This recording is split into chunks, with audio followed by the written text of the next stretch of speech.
एकदम आप सही बात कह रहे हैं। हालांकि हम इस पर किसी फैसले पर नहीं पहुंच रहे हैं, लेकिन जो सवाल खड़े होंगे वो तो सवाल खड़े होंगे। अब आप देख लीजिए दिलचस्प बात, अगर सड़क रास्ते से देखा जाए तो 15 किलोमीटर का सफर और 860 किलोमीटर भोपाल टू लखीमपुर खीरी का डिस्टेंस पड़ता है।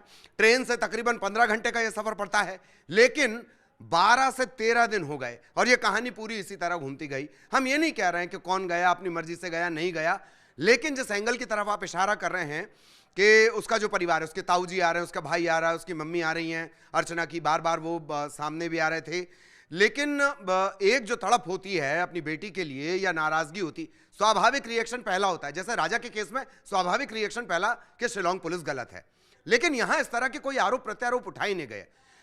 बार बार पुलिस की तरफ से इस बात का इशारा जरूर होता कि परिजन कुछ छिपा रहे हैं, परिजन कुछ छिपा रहे हैं। आज ये बात पता चल रही, आज ही का पेज देख लीजिए, नारायण ने अपडेट ये दिया हमें कि कटनी से परिवार वाले कह रहे हैं हमें कोई जानकारी नहीं है।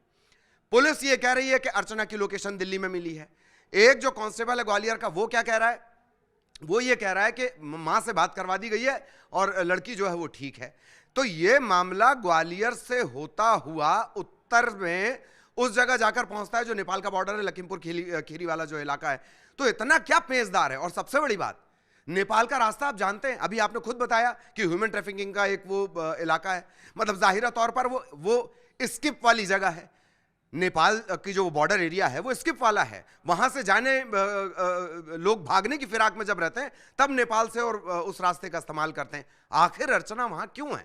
तो परिजनों की भूमिका और अब भोपाल जीआरपी, इनकी जो पड़ताल है और इनकी जो थ्योरी है उस पर सबकी नजर रहेगी। लेकिन इतना तय है कि 12-13 दिनों से हम भी लगातार इस बात को देख रहे हैं कि भाई ये सुराग, ये जंगल, वो ट्रैक, ये खेत, एक एक जगह तलाश ली गई। और उसके बाद याद करिए हमने क्या एंगल दिया कि भैया जमीन खा गई या आसमान निकल गया, या आसमान निकल गया। और वही हुआ। जब तक आप इसमें मतलब आपकी कोई भूमिका नहीं रहेगी तो सवाल ऐसे ही उठेगा। आप खुद देखिए किस तरह से पटरी पर पुलिस वाले एक एक साक्ष्य तलाश रहे हैं, लेकिन कहीं कुछ नहीं मिल रहा।